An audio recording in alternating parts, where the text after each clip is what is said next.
चारधाम यात्रा के शुभ आरंभ के अवसर पर प्रतिकर्मक रूप से सुमो यूनियन कार्यालय में यमुनोत्री गंगोत्री के पट खुलने के अवसर पर पूजन पाठ के साथ अपनी 5 सूत्रीय मांगों को दोहराते हुए मैक्सी टैक्सी महासंघ प्रदेश संरक्षक संजय चोपड़ा के संयोजन में कोविड-19 के नियमों का पालन करते हुए सामाजिक दूरी के साथ प्रतिकर्मक रूप से बैठक का आयोजन किया गया। बैठक की अध्यक्षता महासंघ के प्रदेश उपाध्यक्ष बलबीर सिंह नेगी ने की। संचालन सुमो यूनियन के सचिव मदन पाल सिंह ने किया। बैठक के माध्यम से टैक्सी मैक्सी महासंघ के उत्तराखंड के मुख्यमंत्री तीरथ सिंह रावत से मांग को दोहराते हुए 3 साल का समस्त टैक्सी गाड़ियों का टैक्स माफ किया जाना, चालकों के खाते में अनुदान राशि के साथ राशन सामग्री दिया जाना, बैंकों में टैक्सी गाड़ियों की किस्तें में चक्रवर्ती ब्याज का माफ किया जाना, परिवहन प्राधिकरण की बैठकों में मैक्सी टैक्सी यूनियनों के प्रतिनिधियों को आमंत्रित के साथ उत्तराखंड राज्य में टैक्सी सवारी गाड़ियों का किराया न्यूनतम बढ़ाए जाने के साथ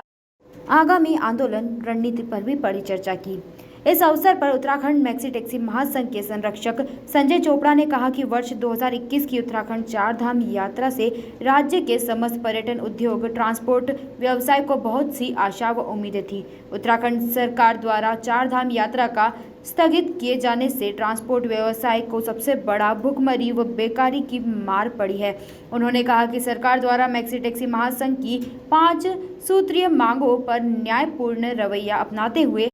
विचार किया जाना चाहिए। उन्होंने यह भी कहा कि 3 साल से उत्तराखंड का ट्रांसपोर्ट व्यवसाय, पर्यटन उद्योग, एडवेंचर, राफ्टिंग, तीर्थाटन समस्त व्यवसायी सरकार की और उम्मीद भरी टकटकी निगाहों से देख रहा है। सरकार की ओर से शीघ्र ही यदि उचित प्रबंधनों के साथ टैक्सी मैक्सी से जुड़े मालिक और चालकों के लिए महा पैकेज की घोषणा नहीं की गई तो मजबूरन आंदोलन चलाने के लिए भी तैयार होना पड़ेगा। बैठक की अध्यक्षता कर रहे महासंघ के प्रदेश उपाध्यक्ष बलबीर सिंह नेगी ने कहा कि जब हरिद्वार में तीर्थ यात्रा ब्रह्मकुंड में आकर कर्मकांड, अस्थि विसर्जन, पूजा पाठ कर सकते हैं तो उत्तराखंड की चारधाम यात्रा भी कोविड-19 के नियमों की सख्ती से पालन करने के साथ राज्य सरकार को उत्तराखंड के चारधाम यात्रा पुनः संचालित करने के लिए विचार किया जाना चाहिए।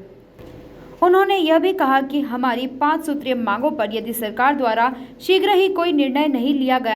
तो 18 मई के उपरांत चरणबद्ध तरीके से राज्य की सभी टैक्सी मैक्सी यूनियन की ओर से चरणबद्ध तरीके से आंदोलन चलाए जाएंगे। इसकी समस्त जिम्मेदारी सरकार की होगी। सुमो यूनियन कार्यालय पर महासंघ की बैठक में सम्मिलित हुए प्रतिनिधियों में प्रदेश महासचिव भगवान सिंह राणा, अरुण अग्रवाल, राजकुमार थापा, अनुभव भारद्वाज, अमित कुमार सक्सेना, हरीश पटेल, सुनील सिंह, उमेश पटवाल, वीरेंद्र सिंह, सत्यदेव बिष्ट आदि प्रमुख रूप से शामिल रहे। हरिद्वार से सनी वर्मा की रिपोर्ट।